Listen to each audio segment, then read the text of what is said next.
हरे कृष्णा। चतुर्मास पालन करने की विधि। देवशयनी एकादशी से चतुर्मास प्रारंभ होता है।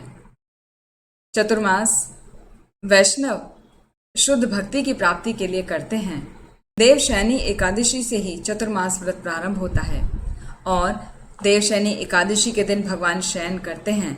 इस काल से लेकर उनके उठने तक, कार्तिक मास की देव उठनी एकादशी तक 4 महीने को चतुर्मास कहा जाता है।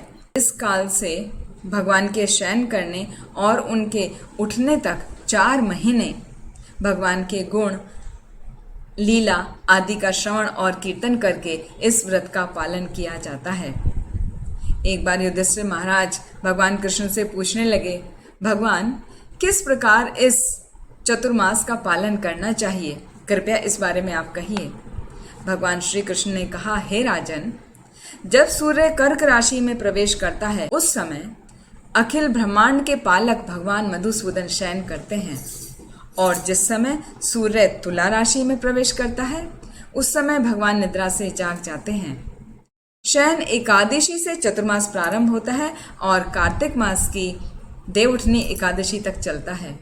भगवान कृष्ण कहने लगे, हे युधिष्ठिर महाराज, इस चतुर्मास में प्रतिदिन प्रातः उठकर स्नान के पश्चात भगवान विष्णु को पीतांबर पहनाना चाहिए। भगवान के लिए सफ़ेद चादर का बिछौना लगाना चाहिए। भगवान का पंचामृत से अभिषेक करके उन्हें पोंछकर चंदन का लेप लगाना चाहिए। धूप, दीप, फूल आदि अर्पित करके उनकी पूजा करनी चाहिए। चतुर्मास का प्रारंभ एकादशी, द्वादशी, पूर्णमासी या अष्टमी या संक्रांति से भी किया जाता है। कार्तिक मास की द्वादशी को चतुर्मास व्रत समाप्त होता है। जो व्यक्ति चतुर्मास व्रत धारण करता है वह भगवान का स्मरण करते हुए सूर्य के समान तेजस्वी विमान में बैठकर भगवान के धाम को जाता है। जो व्यक्ति चतुर्मास में भगवान के मंदिर का मार्जन करता है, पेड़ और लताओं से मंदिर को सुशोभित करता है, उसे 7 जन्म आनंद की प्राप्ति होती है। जो भगवान को घी का दीपक अर्पित करता है वो व्यक्ति समृद्ध और शक्तिशाली बनता है। जो व्यक्ति मंदिर में प्रातः, संध्या और दोपहर में गायत्री मंत्र का जप करता है वह पापमय कार्य में रत नहीं होता। व्यासदेव उस व्यक्ति पर अत्यंत प्रसन्न होते हैं और उसे विष्णु लोक की प्राप्ति होती है। जो व्यक्ति विद्वान ब्राह्मण को 28 या 108 मिट्टी के बर्तन भर के तिल दान करता है वह काया, वाचा और मन से किए हुए सभी पापों से मुक्त हो जाता है। चतुर्मास के पालन का नियम पद्म पुराण में इस प्रकार दिया गया है। श्रावणे वर्जयेच्छाकं दधि भाद्रपदे तथा दुग्धम अश्वयुजी त्याजम कार्तिके द्विदलम त्यजेत। अर्थात श्रावण मास में हरी पत्ती, साग वर्जित है, भाद्र मास में दही वर्जित है, अश्विन मास जिसको क्वार भी कहा जाता है, क्वार या अश्विन मास में दूध का त्याग कर देना चाहिए और कार्तिक मास में द्विदलम मतलब जो दालें हैं, विशेषकर उड़द की दाल का त्याग कर देना चाहिए।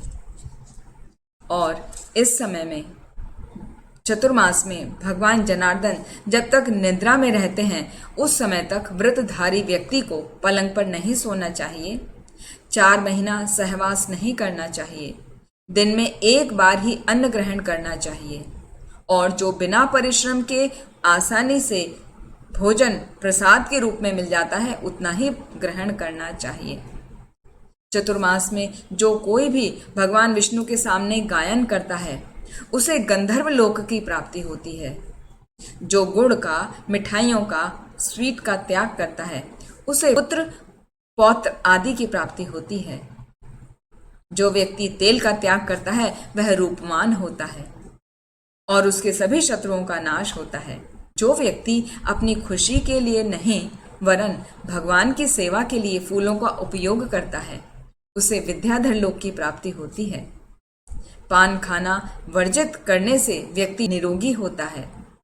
भगवान श्री कृष्ण की प्रसन्नता के लिए जो दही, दूध का त्याग करता है उसे गोलोक की प्राप्ति होती है। जो नाखून और केश नहीं काटता, उस व्यक्ति को भगवान के चरण कमलों का स्पर्श करने का पुण्य प्राप्त होता है।